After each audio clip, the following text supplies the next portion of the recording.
সেখানে গিয়ে এই মহাবলী সন্তানের মা হলেন লাটু, আর সেই সন্তানের নাম রাখলেন ভীম। থাকতে থাকতে কিছুদিন পরে ভীম বড় হলে প্রতিদিন তার মাকে তিনি জিজ্ঞাসা করেন, বাবু কে আমার পিতা, তিনি কোথায় থাকেন? কিন্তু রাক্ষসী পুত্র স্নেহে স্বামীর মৃত্যুকে গোপন রেখে পুত্রকে অন্য গল্পে ভুলিয়ে দেন। তাই তো আজ ভীম বড় হয়েছে, তিনি জানতে চান কে তার পিতা, পিতার জন্ম পরিচয়। তাই তিনি ছুটে চলেছেন তার মায়ের কাছে। আপনাদের প্রমাণ বলছি,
কিন্তু মা আমায় বলেননি। তাই তো আজকে আমি বড় হলাম, আর আমাকে জানতে হবে কে আমার পিতা, কি আমার জন্ম পরিচয়, কিন্তু কোথায় কোথায় আমার মা, কোথায় মা?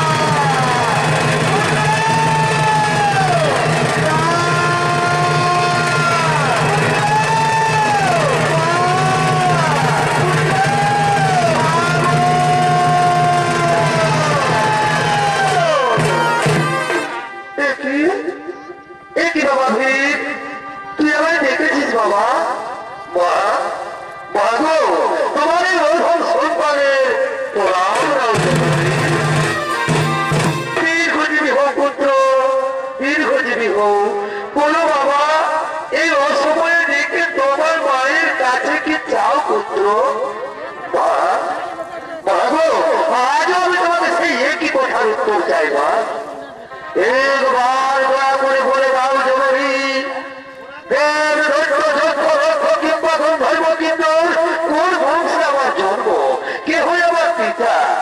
মা, তাহলে কি আমার জন্ম রহস্যে ঢাকা? না না না, বলিস ও কথা বলিস বাবা। ওরে পুত্র, তোর জন্ম রহস্যে ঢাকা নয় বাবা, তোর জন্ম দুঃখ কষ্ট বেদনায় ভরা। তবে পুত্র, তোর জন্ম পরিচয় তোর পিতৃ পরিচয়। রাক্ষস বংশে হয়েছে তোর জন্ম, রাক্ষস বংশের শ্রেষ্ঠ রাজা মহারাজ রাবণের ভাই কুম্ভকর্ণ তোর পিতা। ওরে পুত্র, ওই সর্বলঙ্কায় খুবই সুখে দিন যাপন করতেছিলাম, কিন্তু জানি না বিধাতাকে ফিরে পড়া নাকি ভাগ্যের পরিহাস। তোর জ্যেষ্ঠ দাদা মহারাজ দশরথ একদিন হরণ করে এনেছিলেন এক নারী, আর সেই নারী ছিল অযোধ্যার মহারাজ দশরথের পুত্র শ্রী রামচন্দ্রের স্ত্রী সীতা। ওই পুত্র, ওই সীতা হরণের অপরাধে শ্রী রামচন্দ্র রাক্ষস বংশের হাজার হাজার মন্ত্রী সেনাপতি, রাক্ষস বংশের লক্ষ লক্ষ বংশধর কাউকে জীবিত রাখেনি পুত্র, সমস্ত রাক্ষস বংশ ধ্বংস করে দিয়েছে। ওই পুত্র, আমি তোকে তখন ওই অবস্থায় নিয়ে রাত্রি অন্ধকারে পালিয়ে এসেছি এই কামরূপ কামাখ্যা দেশে। ওই বাবা, ওই শ্রী রামচন্দ্র ছিলেন তখন নররূপী নারায়ণ। তাই তোকে বলি পুত্র, তুই দেবতাদের পুজো করে ছেড়ে দিয়ে ওই পুরনো দিনের কথা ভুলে যা বাবা, ওই পুরনো দিনের কথা ভুলে যা।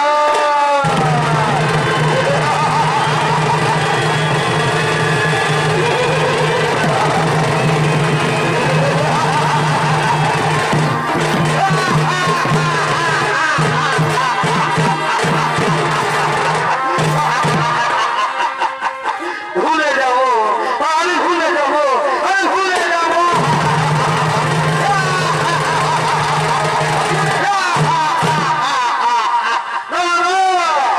প্রতিশোধ চাই, পিতৃহত্যার জন্য প্রতিশোধ চাই। সহস্র বছর ধরে করিব কঠোর তপস্যা, দেখি আমার আরাধনায় ব্রহ্মদেব সন্তুষ্ট হন কি না। ও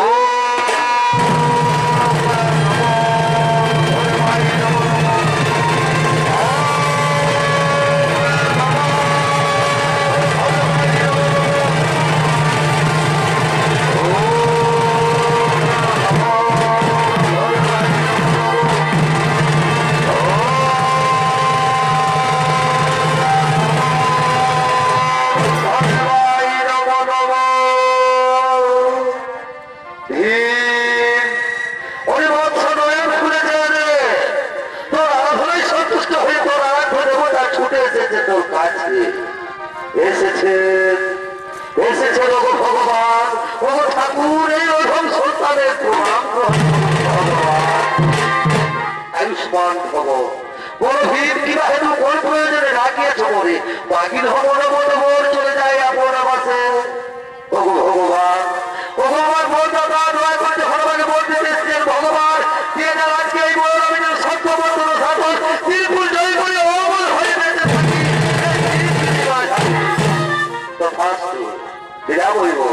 সর্বত্র প্রকার আমি তোমায় করে যাবো, কিন্তু জেনে রাখো এই সর্বমত সাধন বীরপুরের মালিক দেবাদিদেব মহেশ্বর, তিনি যদি ইচ্ছা করেন বড় পৃথিবী প্রলয় করতে পারে। তাই তুমি যে লক্ষ্য করছো শিব ভক্তের চোখে না ঝরায় কোনদিন জল, আর তা যদি হয়ে থাকে তাহলে মৃত্যু ছিল ধার্য, মৃত্যু ছিল ধার্য, মৃত্যু ছিল ধার্য।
তাই এদিকে